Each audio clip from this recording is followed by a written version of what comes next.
हम Stuart hall देख रहे हैं कल्चरल स्टडीज के सिलसिले में। ट्रिपल सीएस के डायरेक्टर रहे हैं स्टुअर्ट हॉल। रिचर्ड हॉगार्ट के बाद रिचर्ड हॉगार्ट ने ट्रिपल सीएस बर्मिंघम यूनिवर्सिटी में स्थापित की थी 1964 में। वे इसके डायरेक्टर रहे और बाद में स्टुअर्ट हॉल उसके डायरेक्टर बने। स्टुअर्ट हॉल जमाइका के थे और ये ब्लैक ब्रिटिश थे। इनके फादर लोअर मिडिल क्लास को बिलोंग करते थे, जिसको वर्किंग क्लास कहते हैं। पर इनकी माँ जो थी, उनके बड़े ख्वाब थे। वो चाहती थी कि उनके बच्चे प्रॉपर ब्रिटिश की तरह, अंग्रेजों की तरह हों। तो उनके वाइट एस्पिरेशंस थी, आकांक्षाएं थी, वाइट लोगों की तरह हमें रहना है, वाइट लाइफस्टाइल हमारी होनी चाहिए। समहाउ स्टुअर्ट हॉल को स्कॉलरशिप मिली और वे ऑक्सफोर्ड यूनिवर्सिटी पढ़ने आ गए। उनके माँ की इच्छा तो थी कि बिल्कुल प्रॉपर ब्रिटिश की तरह रहें बच्चे। स्टुअर्ट हॉल ऑक्सफोर्ड यूनिवर्सिटी आ गए। ऑक्सफोर्ड यूनिवर्सिटी आने के बाद यहाँ उन्होंने इंग्लिश लिटरेचर वगैरह सब पढ़ाई करी। पर उन्हें एक चीज महसूस हुई कि इंग्लिश लिटरेचर जिस तरीके से ऑक्सफोर्ड यूनिवर्सिटी के बाकी स्टूडेंट्स पढ़ते और समझते हैं, जो पैदाइशी अंग्रेज हैं, वाइट स्किन्ड ब्रिटिश, उस तरीके से इंग्लिश लिटरेचर को स्टुअर्ट हॉल पढ़ नहीं सके। समहाउ उन्हें महसूस हुआ कि फर्क है। मैं जिस तरीके से इंग्लिश लिटरेचर को पढ़ रहा हूं, समझ रहा हूं, और ये लोग जिस तरीके से पढ़ रहे हैं, उसमें फर्क है। तो अब यहां से एक चिंतन शुरू होगा।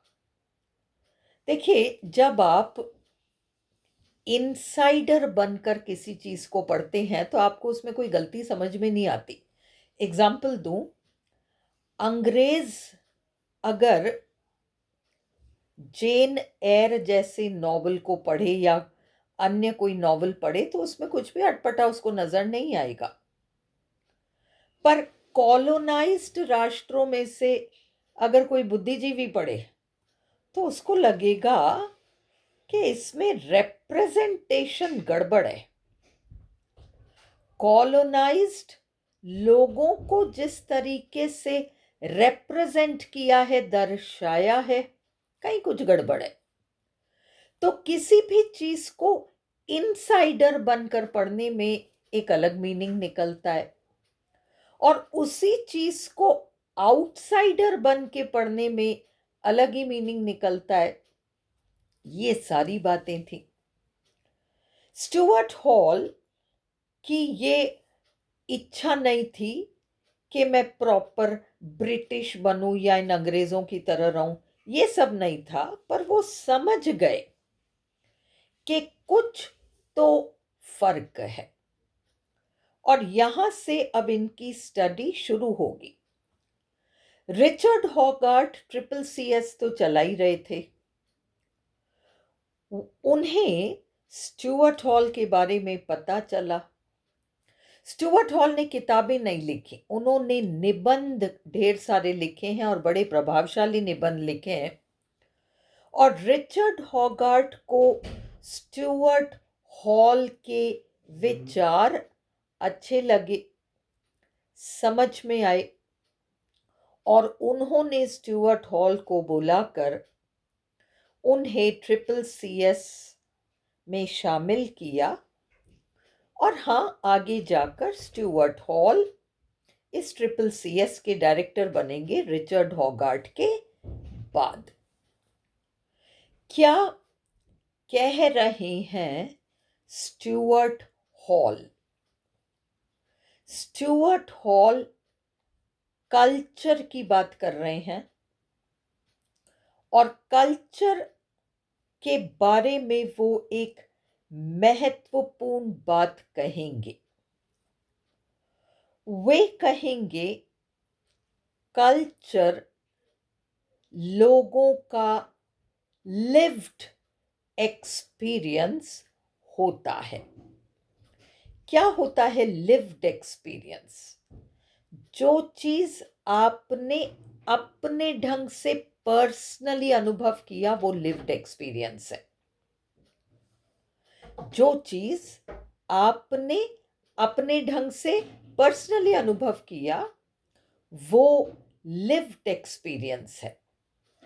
आज त्योहार है कोई, हम अपने ढंग से मनाते हैं।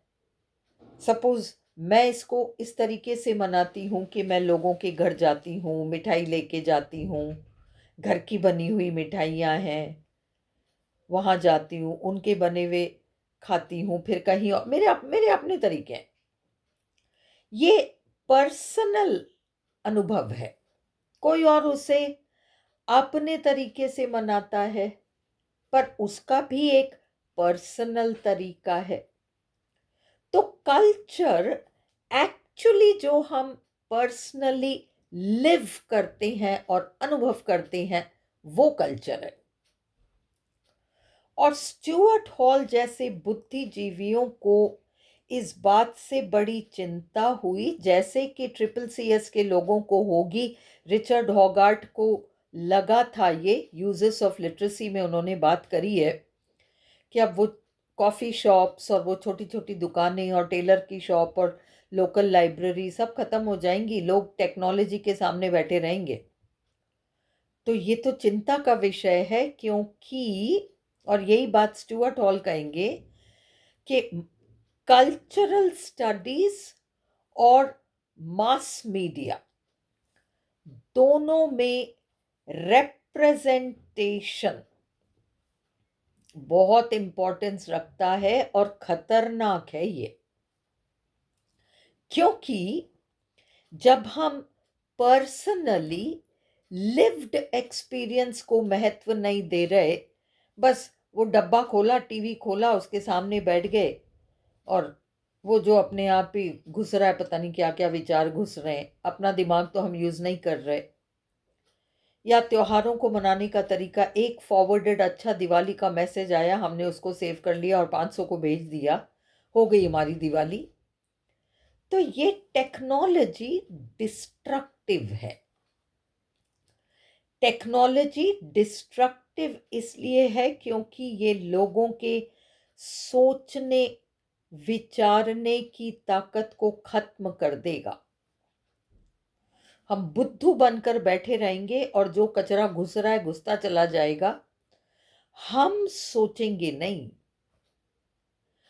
और ये खतरनाक इसलिए है क्योंकि टीवी या ये मास मीडिया के माध्यम से, देखिए, पर्सनल कल्चर, लिव्ड एक्सपीरियंस, इसका प्रचार धीरे धीरे होता है। हम विचारों का आदान प्रदान करते हैं। सपोज मैंने आपको कोई गलत विचार भी दे दिया तो उसका प्रचार तेजी से नहीं हो पाएगा। जबकि टीवी और ये मास मीडिया के माध्यम से एक गलत विचार, और गलत विचार का मतलब हम देखेंगे रिप्रेजेंटेशन शब्द से जुड़ा हुआ है, तो एक गलत विचार लाखों की तादाद में फैल जाएगा। जैसे हम सपोज मैं एक क्लासरूम में 100 स्टूडेंट्स के सामने एक लेक्चर रखती हूँ, 100 स्टूडेंट्स ने सुना, और वही लेक्चर अगर कोई इंसान यूट्यूब पे डालता है तो वो उसके फैलने की गुंजाइश बहुत ज्यादा हो जाती है। क्या पता उसको लाखों लोग देखें, इंटरेस्टिंग लगे तो लाखों लोग देखें। तो इसलिए टेक्नोलॉजी खतरनाक है। रिप्रेजेंटेशन को हम रिप्रेजेंटेशन की तरह ना समझकर, रिप्रेजेंटेशन का मोटा मोटा अर्थ है दर्शाना, किसी चीज को कैसे किस प्रकार से दर्शाया जाता है। हम रिप्रेजेंट को रिप्रेजेंट इस तरीके से देखें। रिप्रेजेंट यानी किसी चीज को प्रस्तुत पहले कर दिया गया है, किसी चीज को प्रेजेंट कर दिया गया है और अब उसे रिप्रेजेंट किया जा रहा है, दोबारा प्रस्तुत किया जा रहा है। और अब इसमें एक एजेंडा है, अब इसमें मेरा एक स्वार्थ है। रिप्रेजेंटेशन के मामले में स्टुअर्ट हॉल ने कहा कि कोई घटना होती है, फिर उस घटना को किसी न किसी प्रकार से सुनाया जाता है, चाहे वो अखबार के माध्यम से या टीवी के माध्यम से या हम मुंह से ही किसी को बताएं। और तीसरा, अर्थ निकलना। स्टुअर्ट हॉल कहते हैं लोगों को गलतफहमी है कि घटना पहले होती है, फिर उसको रिप्रेजेंट किया जाता है और फिर मीनिंग। स्टुअर्ट हॉल कहते हैं अगर संसार में हर चीज का एक फिक्स्ड मीनिंग होता तो प्रॉब्लम ही नहीं होती। अगर संसार में एक सत्य होता, एक सत्य, सिंगल ट्रूथ, तो प्रॉब्लम नहीं होती, क्योंकि ये ट्रूथ है हमारे पास नापने के लिए है कि ये बात सत्य है। अब आप जो कह रहे हो, आप जो कह रहे हो, आप जो कह रहे हो, आप जो कह रहे हो, इस सत्य से कितनी कितनी कितनी कितनी दूर है, यही तो देखना है। ये सत्य है, ये सारी चीजें सत्य से थोड़ी थोड़ी थोड़ी थोड़ी दूरी पर है। पर अफसोस ऐसा नहीं होता। जितने लोग उतने सत्य हैं। जो आपने समझा वो आपने समझा, जो मैंने समझा वो मैंने समझा, जो उसने समझा उसने समझा। सबके सत्य अलग अलग हैं, सत्य कोई एक नहीं है। और इसलिए जब कई अर्थ हैं तो एक प्रभावशाली व्यक्ति अपने पावर के दम पर, अपने पैसे के दम पर उसका जो विचार है उसे यूनिवर्सल ट्रूथ बनाकर चाहे तो प्रचार कर सकता है। और हम बेवकूफ़ों की तरह टीवी के सामने बैठकर उन चीज़ों को स्वीकारते रहें, तो वो दिन भी आ जाएगा जब पूरी दुनिया उस एक आदमी के स्वार्थ वाले सत्य को परम सत्य मानने लगेगा। यही तो सोसाइटी में प्रॉब्लम है। तो स्टुअर्ट हॉल का कहना है कि जब एक घटना होती है, उस घटना के अंदर घटना के साथ साथ रिप्रेजेंटेशन हो जाता है, बाद में नहीं होता, साथ साथ चलता है।